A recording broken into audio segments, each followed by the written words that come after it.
খুব বেশি বিপদে আছেন, দেয়ালে পিঠ থেকে গেছে, পৃথিবীতে কোনো মানুষের কাছ থেকে সহায়তা পাওয়ার আশা ছেড়ে দিয়েছেন, অসুবিধা নাই।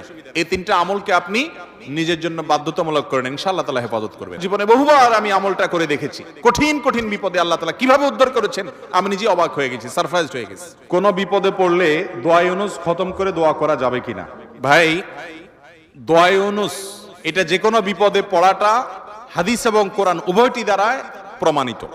কোরআনে কারীমে আল্লাহ রাব্বুল আলামিন বলেছেন যে ওয়া কাযালিকা নুনজিল মুমিনিন। ইউনুস আলাইহিস সালাম বিপদে পড়ার পর তিনি যে দোয়া করেছেন, লা ইলাহা ইল্লা আনতা সুবহানাক ইন্নী কুনতু মিনাজ জালিমিন, এই বাক্যগুলো পড়ার পর এগুলো বলে বলে আল্লাহর কাছে তিনি দোয়া করেছেন, আল্লাহ তাআলা তার বিপদ উদ্ধার করেছেন। বিপদে পড়ার পর তিনি যেরকম উদ্ধার হয়েছেন এগুলো পড়ে আল্লাহ তাআলা কোরআনে এই দোয়ার উল্লেখ করে, এই বাক্যগুলোর উল্লেখ করে এরপরে বলেছেন ওয়া কাযালিকা নুনজিল মুমিনিন, একই ভাবে তাকে যেরকম এই বাক্যগুলো, এই জিকিরগুলোর মাধ্যমে আমি রক্ষা করেছি, হেফাজত করেছি ওই বিপদ থেকে, মাছের পেট থেকে, একই ভাবে আমি মুমিনদেরকেও রক্ষা করব। নবী করিম সাল্লাল্লাহু আলাইহি সাল্লাম বলেছেন যে ইউনুস ইবনে মাত্তা তিনি যে এই বাক্যগুলো দিয়ে আল্লাহর কাছে বিপদ থেকে উদ্ধারের পথ খুঁজে পেয়েছেন, সেগুলো তোমরা পড়বে তোমাদের বিপদে আপদে। এজন্য বিপদ আপদ, বিশেষ করে কঠিন বিপদে আপনি যদি পড়ে যান তাহলে মুক্তি লাভের জন্য দোয়া ইউনুস বেশি বেশি পড়বেন। এর পাশাপাশি আরো দুটি আমলের কথা বলতে পারে, যেটা আমার জীবনে বহুবার আমল করে দেখেছি, আমি হাতে হাতে পেয়েছি আলহামদুলিল্লাহ। এক নম্বর হলো দোয়া ইউনুস, আরেকটা হলো ইস্তেগফার। এটাও হাদিসে আসছে, নবী করিম সাল্লাল্লাহু আলাইহি সাল্লাম বলেছেন মান লাজিমাল ইস্তেগফার, যে ব্যক্তি ইস্তেগফারকে লাজিম বানায় নেয়। লাজিম বানায় মানে কি? মানে পড়তেই থাকে, থামে না। টয়লেটে গেছে তখন শুধু বন্ধ, খাচ্ছে তখন শুধু বন্ধ, ঘুমাচ্ছে তখন শুধু বন্ধ, আর সারাক্ষণ পড়তেই থাকে ইস্তেগফার।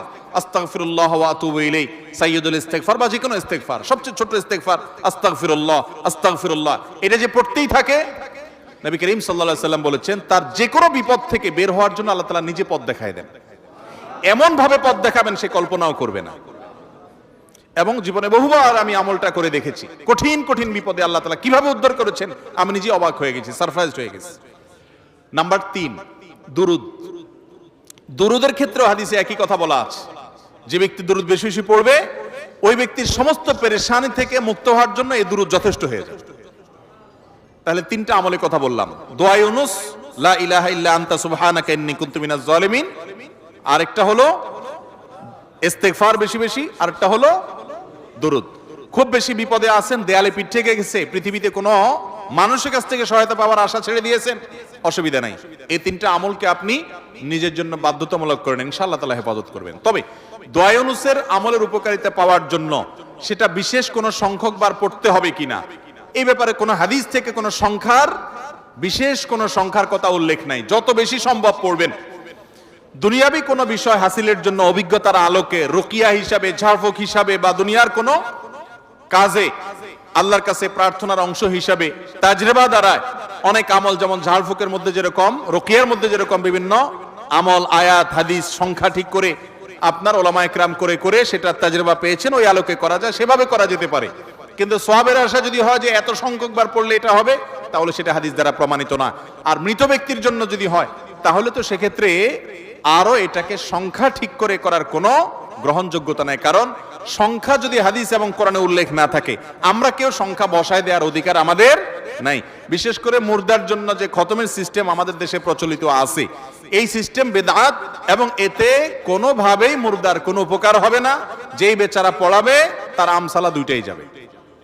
কয়েকদিন আগে দারুল দেওবন্দ থেকে ফতোয়া বের হয়েছে বিষয়, বিশেষ করে কোরআনে কারীমের খতম করানো হয় যে সে বিষয়ে। তো এই জন্য মুর্দার জন্য দোয়া করে বা তার জন্য খতমের অ্যারেঞ্জ করে মুর্দার কোনো উপকারে, বিশেষ করে টাকা দিয়ে, টাকা নিয়ে যদি আপনি করেন তাহলে সেক্ষেত্রে কোনো উপকারে আসবে না, বরং সেটা নাজায়েজ এবং গুনাহের কথা। বাকি হ্যাঁ, মুর্দার জন্য আমরা দোয়া করব এবং তাদের জন্য অবশ্যই কোরআনে কারীম তেলাওয়াত সহ আরো যে সমস্ত আমলগুলো করা যেতে পারে সেগুলো করব, কিন্তু টাকা দিয়ে।